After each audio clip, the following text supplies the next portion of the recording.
महाराष्ट्र की सियासत की तरफ सीधा रुख करेंगे। नमस्कार, आप देख रहे हैं राजनीति राग और मैं आप सबकी होस्ट शक्ति आज की रिपोर्ट लेकर आई हूं एनसीपी में पड़ रही दरार को लेकर। हाल ही में देवेंद्र फडणवीस से हुई अजीत की मुलाकात, बीजेपी का उन्हें लेकर एक तोहफा देना, उनको सुख सुविधा उपलब्ध कराना इशारे कर रहा है कि कहीं ना कहीं अजीत पवार को एनसीपी से अलग, शिवसेना से अलग, पूर्व महाविकास आघाड़ी सरकार के दलों से अलग करके बीजेपी की तरफ खींचना है। अगर एनसीपी में दरार है तो समझिए जरा कि क्या होगा। शरद सुप्रिया का साथ अगर अजीत छोड़ते हैं उद्धव के साथ साथ, तो अजीत अपने साथ ऐसे तमाम गुट बनाएंगे जो कि पूर्व महाविकास आघाड़ी के दलों में शामिल हैं, जो उन्हें कमजोर कर सकती है। और शिंदे ने जो किया, शिवसेना से अलग होकर अपने नेताओं के साथ बगावत कर, उससे अच्छी तरह से शरद वाकिफ है। तो अजीत के गैर मौजूदगी पर जब सवाल खड़ा हुआ तो अजीत ने खुद इस पर कैसे इशारे किए हैं, हमारी इस रिपोर्ट में आपको बताएंगे। सुनिए रिपोर्ट में। महाराष्ट्र से आ रही बड़ी खबर पूर्व महाविकास आघाड़ी सरकार को लेकर। जी हाँ, पूर्व महाविकास आघाड़ी सरकार फिर से तनाव का सामना कर रही है। इस बार ये तनाव का कारण कोई और नहीं बल्कि अजीत पवार बने। जी हाँ, आप जानते ही हैं कि एनसीपी के प्रमुख शरद पवार ने हाल ही में भाजपा पर जमकर निशाना साधा, लेकिन इस बीच स्पीकर के खिलाफ विपक्ष की मुहिम से एनसीपी ने दूरियां बनाई हैं। एनसीपी नेता अजीत पवार ने दूरी बनाई है। तो क्या शिवसेना और एनसीपी के बीच जो महागठबंधन है और उस गठबंधन में शरद और उद्धव एक साथ चल रहे हैं, उससे हटकर अजीत पवार लेंगे फैसले?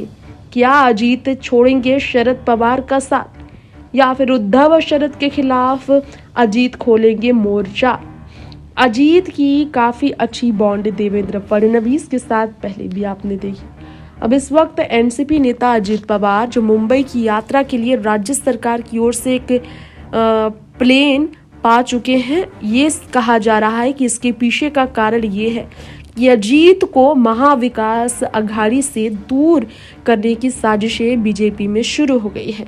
महाराष्ट्र विपक्ष की ओर से स्पीकर के खिलाफ हाल ही में मुहिम चलाई गई और इस मुहिम में जब अजीत नहीं शामिल हुए तो ये इशारा बढ़ गया कि वो बीजेपी के खिलाफ नहीं होंगे खड़े। ऐसे में आपको बता दें कि अविश्वास प्रस्ताव में उनका नाम नहीं था, जिसे विधानसभा अध्यक्ष राहुल नार्वेकर के खिलाफ लाए गए थे और बीजेपी के डिप्टी सीएम देवेंद्र फडणवीस अजीत पवार के साथ सौहार्दपूर्ण संबंधों को लेकर चर्चा में है।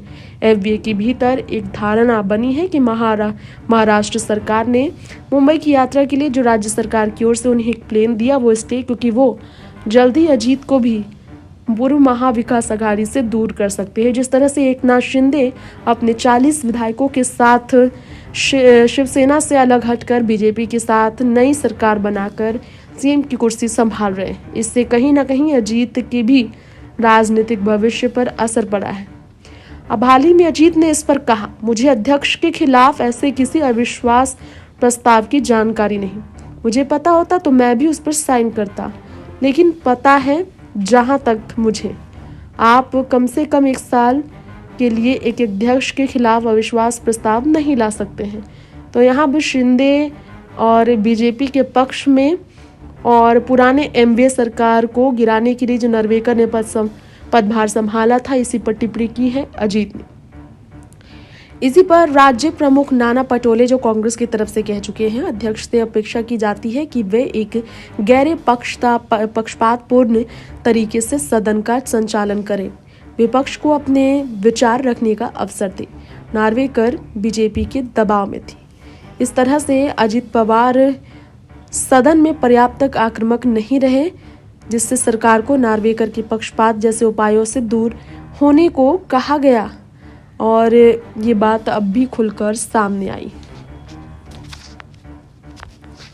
तो अजीत पवार का जो कहना है और अजीत पवार को लेकर जो स्टेटमेंट आए हैं, इससे हमने आपको रूबरू करा दिया है।